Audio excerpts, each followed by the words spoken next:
Hi, everyone, and welcome to the Songwriters on Process podcast. My name is Benno Papari, and since 2010, I've run the Songwriters on Process website, where you can find more than 200 conversations with songwriters about the creative process. I'm not here to talk about tour stories, band drama, how a band got its name, or favorite foods. My goal is to treat songwriters as writers, plain and simple. This is an intelligent conversation about the writing process between two writers. And this week's interview is with John Moreland. So I will just put this out there that John Moreland has one of my favorite voices in all of music. If you've never listened to him, listen to him as soon as you finish listening to this podcast. But I don't know where I was the first time I heard that voice, but oh, that voice. It just hits you. And like I said, it's one of those moments where wherever I heard him the first time, I stopped, listened, and said, what is that? It's that good. He's one of my favorite voices. And we had a great conversation. It's funny because he says that he's known for writing bummer songs, I think is what he said.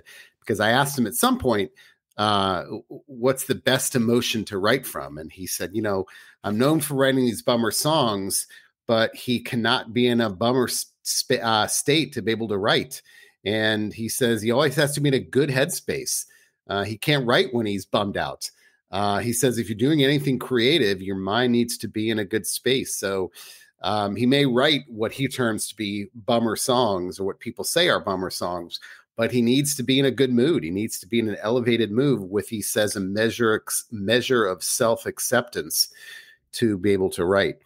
He does have a very specific routine. And now, again, we always talk about the songwriting ritual in these interviews. And some songwriters say, yeah, I don't have a ritual. And then they tell me exactly what they do.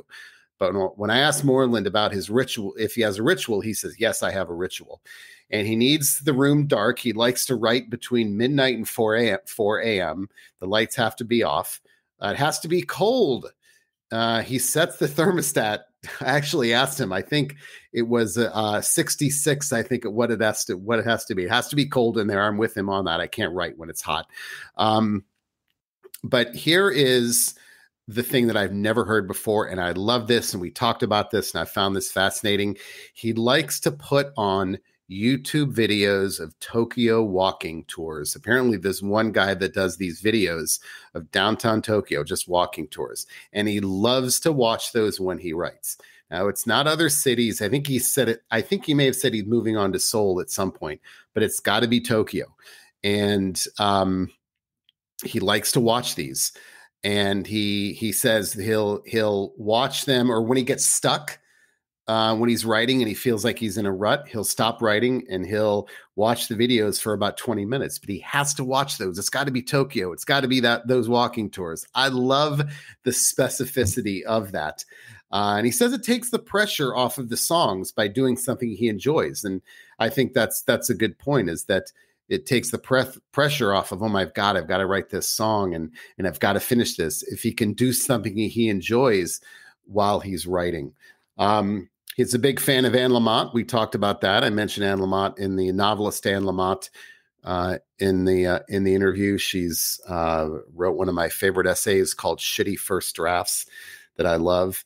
And so I enjoyed this. His Moreland's new album is called Birds in the Ceiling. It is fantastic, but everything he does, everything he writes is fantastic. So with that, here is my interview with John Moreland. Are you an everyday type of writer? Not at all. Not at all. Okay. No. No, I tend to do it in clusters. Like I might write every day for a week or two, but then I might not write for 6 months after that. I should say during that time when I'm not writing, I'm always like sort of just collecting ideas. And so, just kind of keeping a log of ideas. And then, when I'm, sort of like in the right headspace and the timing is right and it feels like I want to write some songs, then I kind of take all that material that I've sort of, just the bits and pieces I've sort of collected and and I might spend every night for, a week or two kind of turning it into songs. So where is that log? Because is this voice It's on my memos? phone. It's on your phone. Yeah. So my next question is, because songwriters, they'll typically show me their phones and it's nothing but like 5,000 voice memos with no organization whatsoever. And I just go crazy because I think, how do you go back and listen to those? I mean, is there any organization by title, emotion, anything? Like, what do you do? Just go back and listen to each of them? Yeah. So I've got a lot of voice memos of like musical ideas, and I do keep a separate folder of favorites. So occasionally I'll go through and listen, and ones that I like and think sound promising, that's something I want to come back to, I'll put them in the favorites folder.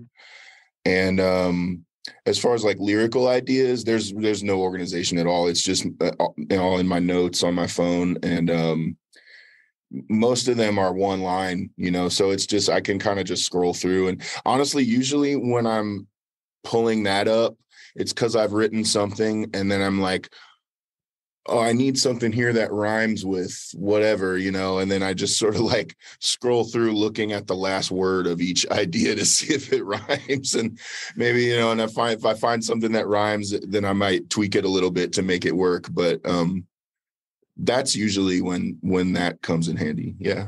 And there's no sense of like frustration at some point where it's like, where's that damn idea? Where's that? So no, because I usually don't remember that. I wouldn't remember anyway. So I'm just kind of like,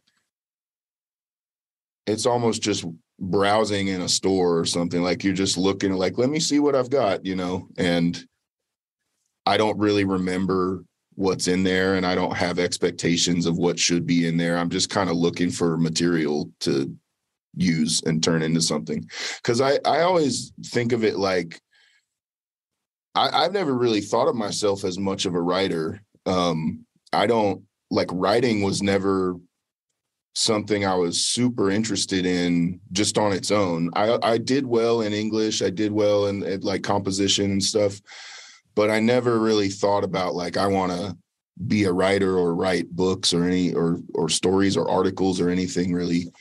I'm just obsessed with music. So it really comes like secondary to the music to me, but so I kind of look at it like I'm almost like designing or sculpting or something, where I've got like a slab of lyrical material that I'm then it doesn't even really matter what it is, just like words that can trigger ideas or whatever, and then I'm gonna like carve that down into something that is a song.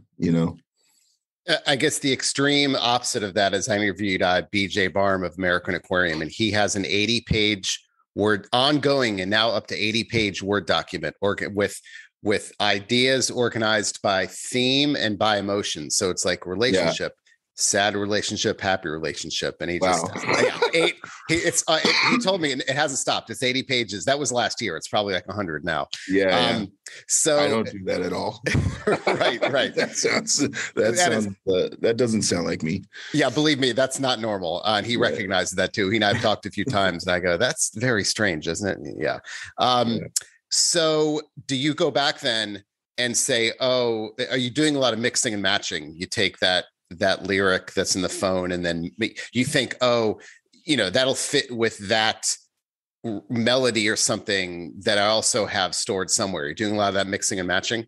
Yeah. And, as far as like what BJ does, where he's kind of separating things by categorically, like what it's about and theme or whatever.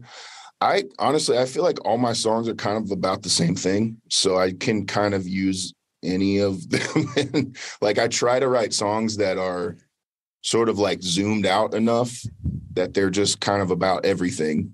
And as long as the emotion that's being communicated is real, then it's cool. I'll put it in there, So it's like, I don't know if I have the need for that kind of categorization. I'm just sort of like if it rhymes, I'll make it work in there, you know? Right. Yeah. So do you, back to that, you said you write in clusters. Are you, at least, is there some schedule to those clusters, or is it literally No, whenever go ahead. yeah. I mean, it's not like, I won't say it's just whenever the inspiration strikes, as in like, you know, I do like make myself do it when I don't feel like it sometimes. But in a more general way, yeah, there has to be like some motivation to like, I'd like to make an album soon, you know? And Yeah. so I'll write some songs. I feel like doing that, you know? And I think like it's maybe also part of it is just feeling like I'm emotionally kind of like clogged up, and I need to just write some songs to like, you know, feel new again. Yeah. Is there an ideal emotion when you tend to get your best writing done? I guess can misery be a detriment? I mean, I'm always interested in this answer because people kind of vary. Some people say at some point, you know, misery just isn't effective, but Yeah, I don't think misery is effective at all, really. I think, I mean, I guess it can be helpful in like the ideas thing. Like maybe you get some ideas from hard stuff that you've gone through, of course, but I never actually write songs when I'm feeling depressed or miserable. Like that, it just doesn't, I have to be like feeling pretty good. And, which might be surprising to some people, I guess, because I'm known for really bummer songs. But yeah, I'm usually like when I feel like writing songs, I'm like having good days, and I feel like it's when I have a measure of like self-acceptance that sort of allows me to write and just let it come out and not have like a wall up, you know. So yeah, I don't really subscribe to the whole like miserable artist thing at all. yeah, I think that it tends to be a myth. My experience has been that tends to be a myth that people who are not songwriters think has is to true. be. Yeah. Yeah. If you're doing anything creative, it just seems like, of course, you're going to be more creative when your mind is in a good space, you know, Yeah. like, Yeah. Can you write well under deadline? You know, and let me rephrase that in a way, because when the pandemic first started, and this is not a pandemic related question, but it comes out of it. So, you know, people said, oh, you know, there are people, oh, you're going to write so much because you've got all this time to write, and you've got, you know, and a lot of people said, well, geez, you know, that's actually not a good time because there's such an expansive time. You know, myself as a writer, I write well under deadlines. So I'll create actually false deadlines. And I find that's what gets me going. But that was, I think, this myth that, oh, once this is over, you know, so much will come out of this. And so, yeah. How do you feel about that idea? I'm with you. I was one of the people who thought like, I guess I'm just going to write a ton of songs and just let them really pile up.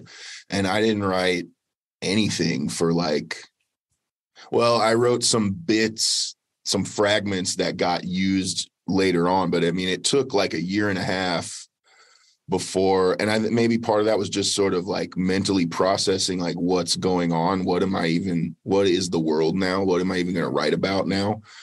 But yeah, I think the deadline thing is part of it too. There just wasn't any reason to do it. I knew I wasn't going to be going into a studio anytime soon, and wasn't going to be playing shows anytime soon. And it was just like, and I also had just had an album come out right before the pandemic, like a month before. So it didn't feel like I needed to be in a hurry. And then I think, you know, when I did finally start writing and wrote the songs for the new record that's coming out in a couple weeks, that was like, there kind of was more of a feeling of a deadline, I think, because at that point it had been like a year and a half, and it was like, well, now it is time to do another one. I better like get some songs going, you know? Right. So, and I really wanted to. I was feeling motivated to by that time. Yeah. And it was interesting when I started doing these video interviews at the beginning of the pandemic and listening to songwriters say, it was great for like 3 weeks, and not great. I guess what I was saying is it was, they realized that. And I remember I did a joint interview with Lily Hyatt and Patterson Hood, and they talked about how if you're not around people, what the hell is there to write about? Yeah, I mean, and it was the practical idea of, what do I write about if I'm not around having experiences? Exactly. Yeah. So, I think that was something that was hard about it too. Yeah. Yeah. So I guess related to that is, and I do you need distance to be able to write about something, or is it, how effective are you writing about something when you're fresh off of that experience, or do you need more distance to be able to write about it? It kind of varies, I think. Like, generally speaking, I would say I need some distance. That's helpful. And but I occasionally will write something that's more like right now,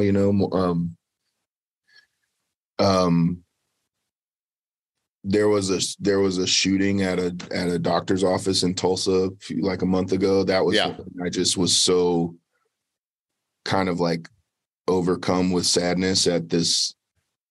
It was one of it was the 230th mass shooting this year or something, and it was just like, it was just one of those times that's rare for me, when I was just like, I have to fucking write something. I have to write, and like, it's all I know to do, right? When I'm feeling like this. But in general, I don't really, I can't really write something. I can't, it's hard.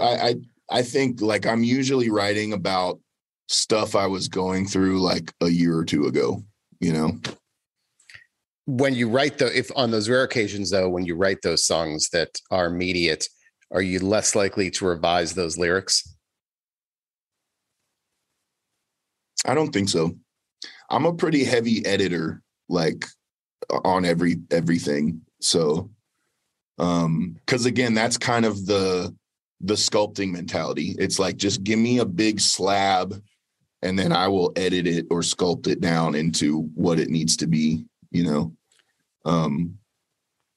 So yeah, I think I edit everything I write pretty like relentlessly, equally across the board. Does that worry you though, if you're such a heavy editor, that you may end up changing the song from what the original intent was? I don't know, because I think that the intent is always just for the song to be as good as it can be. So, if I feel like I'm making it better, then I'm gonna change it, I'm curious what kind of ritual. I mean, I think as much as we acknowledge that there's no ritual to a process, some people have like a small part that always needs to happen, whether it's time of day, room, chair, things you have to have with you. I really do have a ritual. Is the ritual? Yeah, I really do have a ritual. And it's, I used to be a little more precious or kind of superstitious about it all. Maybe like it's like with, having the attitude that like everything has to be right, or like I've got to be doing my ritual, or I can't write. Like, I don't really subscribe to that anymore. I think I can make music wherever I need to, but I do prefer to like just kind of do the same thing every time, which for the past, I mean, I've always written at night. I've rarely written songs when it's light out. Like I only write at night, really. And I think that's important, because it's just the feeling of like the world is asleep, and you can really kind of like sink into your thoughts and have a little dialogue with your subconscious. And then the past couple of years, what I've specifically been doing is this was something like during the pandemic, I got into this YouTube rabbit hole of watching these videos of they're like Tokyo walking videos. This guy who lives in Tokyo and just walks around the city and films.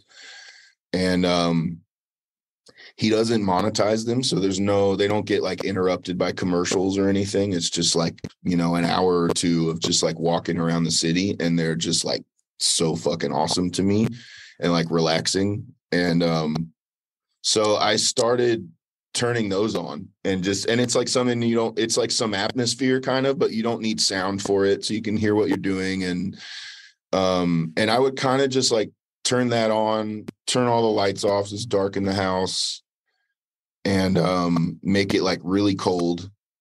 And then just kind of write until I feel like I'm hitting a wall and kind of stuck. And then, once I feel stuck, then maybe just like put the guitar down and look at Tokyo for 20 minutes or something and then come back to it. And usually that worked. Usually when I came back to it, I was able to figure out the problem I was having and keep going. And I wrote the new record, Birds in the Ceiling. I wrote all but 2 of the songs that way in about a period of about a month, just doing that every night.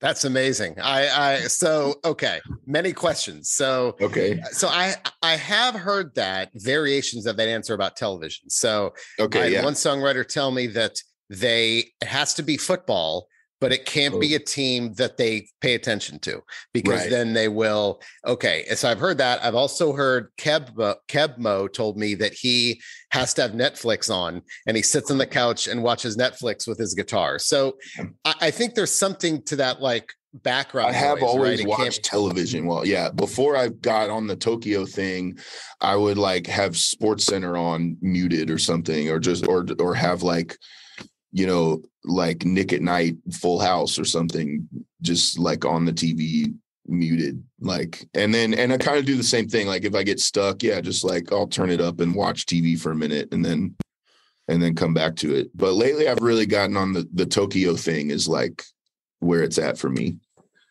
So you're not watching that while you're doing that during breaks, or is that on while you're actually? It's on all the time.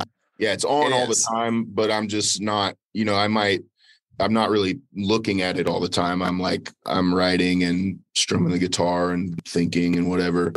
And then if I start feeling frustrated, then I like put the guitar down, maybe turn up the volume so I can hear the Tokyo ambience and then just like chill for, 20 minutes and come back.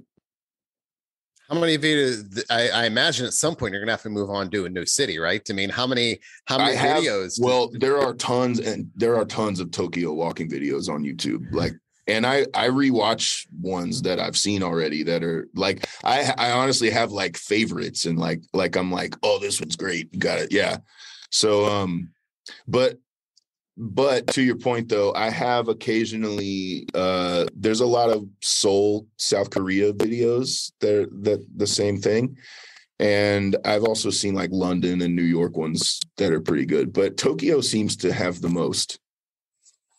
That isn't so. Okay. So why do we think this is? I mean, it would seem to be counterintuitive that distraction, but that distraction, you're watching something and that's taking away from the creative part, but clearly it works. I think that the key is like, it's something that is not too distracting so that you're able to work while it's happening. But then when you need the distraction because you're getting too like stuck with what you're doing, then it's like a helpful distraction and it's right there. And you can just like, turn your attention to that. And I don't know, that's my take on it. I love it. Distracting enough to work. Yeah. So you can't really could you ever work in silence? Was that ever a thing for you or no? Well, no, I mean, I do. I have the volume down. So I definitely like prefer the silence, but okay. Yeah, like, and even when I would watch TV shows or Sports Center or whatever, it was always with the volume down. But yeah, I don't know. It just, I think there definitely are moments, not with the Tokyo thing, but if it's to like maybe the person who said they like to watch football, but it can't be a team that they want to pay attention to. Like sometimes that would happen if like Sports Center was on, I would find myself like kind of like reading the ticker at the bottom of the screen or something, and then I would catch it and be like, okay, I should turn this off, and then I would just like work on music with the TV off. But with the Tokyo thing's kind of perfect because sound isn't important to it really. You can hear like city ambience in it, but there's no talking or anything. Like you don't need to hear it. So you can have the sound down and it just provides some like visual ambience kind of. Yeah. And then turn the sound up when you need it. That's amazing. So, that also actually, before I move on, you mentioned cold. So it has to be cold. Yeah. Oh, actually, before I ask you about that, when you say nighttime, are we talking like midnight to 4? Like what time are we talking here? Okay. Yeah, so about midnight to 4, or if I've got like an idea going at 4 that I'm really into, I'll keep working on it. So sometimes maybe 6, but yeah. But usually, 4 is like my bedtime. So yeah, and I make the house super cold because I just sleep better if it's cold. And so I'm kind of like, I think it's kind of relaxing me for those few hours before I go to bed. And then, I don't know if the cold thing is important to the songwriting, but I just do it because when I'm done, then I'm usually going to bed and it's easier to go to sleep. But it totally is. I mean, I think because you know that it works. I mean, sure, they may not be directly related, but that's what I talk about, like a ritual, like knowing that it's happened. And yeah. Yeah. I mean, I don't know what your definition of cold is, I mean, but if you, like 66. Yeah. So, but if you crank that up, if you cranked it up to like, 78, you probably, I can't write, I mean, I probably would be too distracted. Yeah, absolutely. I mean, it's just, it's a sense of, whether it's like a favorite chair. It's just all about the atmosphere. Mm-hmm. So I totally agree with that. Is there a favorite? Do you have to sit in a favorite chair or anything, or room, or does that not? Oh, I guess you got television, so it's got to be a certain room. That doesn't really matter. I just need to like have a place to kind of like lean a guitar on something next to me, or sometimes I'll get a guitar stand, or and I always like I'm editing so much. I type lyrics on a computer. I don't like handwrite my lyrics ever. Yeah. So I just kind of need a place for a laptop and a place to lean the guitar, I also hear from songwriters just in that they get song ideas right before they're about to fall asleep. And so that idea, like when you're writing from 12 to 4, you're awake, but you're kind of in a haze, I would imagine, right? Yeah. Definitely. Yeah. Yeah. That's fascinating. No, I fully subscribe to that. I mean, that idea that you have to have those things with you. But also, I guess that I think it's also like, I think it's been really helpful in a way where it's made, I think before, like I had a period where I think I was putting a lot of pressure on myself to like write really good songs. And like, you can't be like that. Like, of course you want to write good songs, but you have to just like fucking do your thing and let it be what it's going to be. And so I think the ritual with the Tokyo thing and everything, it has made it, maybe it's sort of meditative or something, and it's become like a ritual that I look forward to doing. And that kind of like feels like it takes the pressure off. And instead of like, I got to write a great song, it just feels more like I'm just doing something I enjoy, Yeah, I absolutely. Do you, when you write then, because for me, at least, I've always, there's a great essay by this novelist. Her name is Anne Lamott, and the essay is called Shitty First Drafts. So she talks about when you're writing, write a shitty first draft and then revise after. The last thing you want to do is revise as you write. Yeah. So what are you doing that? Are you just getting everything out there, then revising, or are you making that painstaking and revising like line by line kind of thing? I kind of do. I just read Traveling Mercies recently, by the way, but by Anne Lamott. But yeah, I kind of do both. Like my tendency is to want to tweak things while I'm going, but I think I do have an awareness of like, if that's starting to kind of cripple me, then it's like, okay, just leave it and move on. And then I come back. That's why when I'm done, I still come back and make a few more rounds of tweaks usually. So yeah both. So what I was going to ask earlier was, a lot of songwriters tell me they get song ideas doing mundane activities around the house, vacuuming, gardening, chopping vegetables, cleaning, something about doing something that requires no thought, no conscious thought lets the songs, kind of emerge. And especially when people have been home for so long and around the house. So I'm curious, do you get song ideas ever doing any mundane activities? Well, yeah, I think that's kind of what all the notes in the phone are. That's just like, I don't ever get big, like full, nothing too full, but I get I get little ideas for a line that I want to use, or maybe a something that's close, just like, oh, I want to say something about this and this, or it can just be a word. So I get ideas like that, just, when I'm doing mundane stuff, driving around, or, I mean, a lot of times it's like something my wife says and I'm like, can I write that down? And it's up in a song. So like, to actually like turn it into a song that's like, occasionally those little fragments might come with a melody and I can kind of hear like what chords I would maybe play under it, but still it's just going to be like a little piece. Like to really turn it into a song, I gotta like sit down with the intention, Yeah, it reminds me of must have been 10 years ago. Scott Adams, the guy that created Dilbert, said that he wrote an article in the Wall Street Journal, said that boredom is the best is the best place to create from. Yeah. And I think that's interesting that the best. I think that's why I got into music in the first place. Like boredom. That's why I got it. It's why I wanted to play the guitar. It's why I write songs.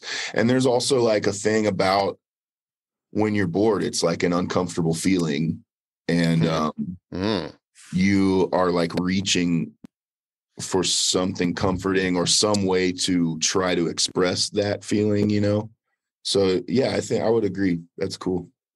Yeah, it was a while ago, but he said like he never gets ideas thinking about, let me think about an idea. It's always, which is why I hear driving all the time. I hear the shower ideas in the shower, but it's funny how so many song ideas have come from people are not thinking about those things. There's it's a repetitive motion, I guess, is when I hear people. That's why the vacuuming or the gardening, some repetitive motion that requires no thought.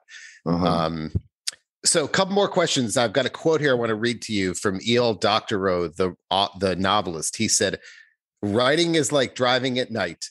You can only see as far as the headlights, but you can make the whole trip that way." And I like that quote. And his idea is he never sees the end.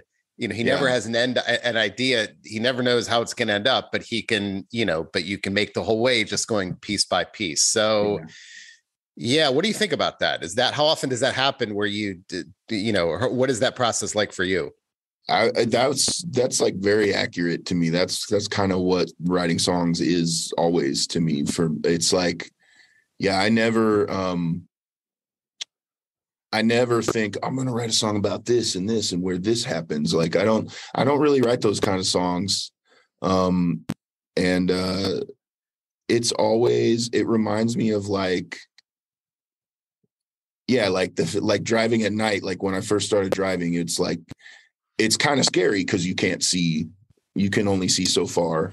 And I think it's like, yeah, when you're writing a song, when I have a good idea that I think is cool and I'm excited about, there's one part of me that's like excited to work on it. There's another part of me that's terrified because I'm like, how the fuck am I going to finish it? What else am I going to come up with it's like or when you finish a song and it's like, wow, this song's really good. I feel great about it. I wonder if I can ever write another song ever again in my life. Like it just sort of feels like, like that fear of the unknown, but you just kind of have to trust that you'll keep having ideas and songs will keep happening if you just spend time with it. So last question. I love that you mentioned Anne Lamott. I don't think I've ever had anyone actually mention her after I've mentioned her. So okay. That's really cool. So well, I'm curious. I'm like a church kid turned liberal agnostic. So she's my demographic. Well, the essay "Shitty First Drafts" is from her book called "Bird by Bird." Okay, yeah, I've heard of that one. I haven't read it. And it's just, I go back to it all the time because it's just an important, as a writer, it's just important to think about how the first draft needs to be shitty. Like you just overwrite and you don't think about it. You just get everything out there because, I never, like, I don't think I have any right when I start to write to assume how something's going to end up. I don't ever say to myself, yes, this is the plan. This is when I'm done. This is what it's going to look like. Mm-hmm. And that's exactly what she talks about in that. So, and I think if you do that, you're really making it hard on yourself it's, to me, that sounds like it would be hard to even finish what you're doing that way. And also, if you do manage to finish it, how on earth is it going to meet your expectation? It's probably not, Yeah. So, yeah. Exactly. And when I, that's why it drives me crazy when we're all taught, like the linear outline in school, the 1A, B, 2. And it's like, I have no idea what the hell this thing's supposed to look like. And if you outline like that, and that's the way the thing's going to end up. And you don't even entertain the fact that maybe that wasn't the best order. But it would always drive me crazy. And we were taught that because it's like, I have no right knowing what the thing's supposed to be. Yeah. So I think that's very wise. Yeah. I certainly don't write songs in any type of linear fashion whatsoever. It's just like pulling fragments and trying to like make a collage of them that makes sense to me, And that's interesting because you say collage, because I interviewed the producer, Daniel Lanois, about a year ago, and he said he does all of his lyrics on 11 by 22 art paper. And there's thought bubbles and arrows and words here. There's that's exactly the way he writes. I mean, he says you should see these pieces of paper. There's stuff everywhere. You'd never know that this is actually a song. Yeah. That's awesome. Yeah. Okay. So my last question was, how much reading do you get to do? Or other types of creative outlets, I guess. Do you get to do a lot of reading? I don't read. I don't read as much as maybe other songwriters, or maybe, I mean, it's a question I get a lot, as like a songwriter who's known for lyrics, but, like, let me see, what do I read? What's on here? I read Traveling Mercies recently. I read, and also I have this, I really kind of don't like reading fiction. Like I really prefer nonfiction. Yeah. And I'm reading Why Buddhism is True for like the third time by Robert Wright. I like that one. I read Vacation Land by John Hodgman earlier this year. That was okay. Good. And I read Ron and Clint Howard wrote a book about like their childhood and acting and stuff. And I heard about that. Was that good? Was good. I thought, yeah, I read that one.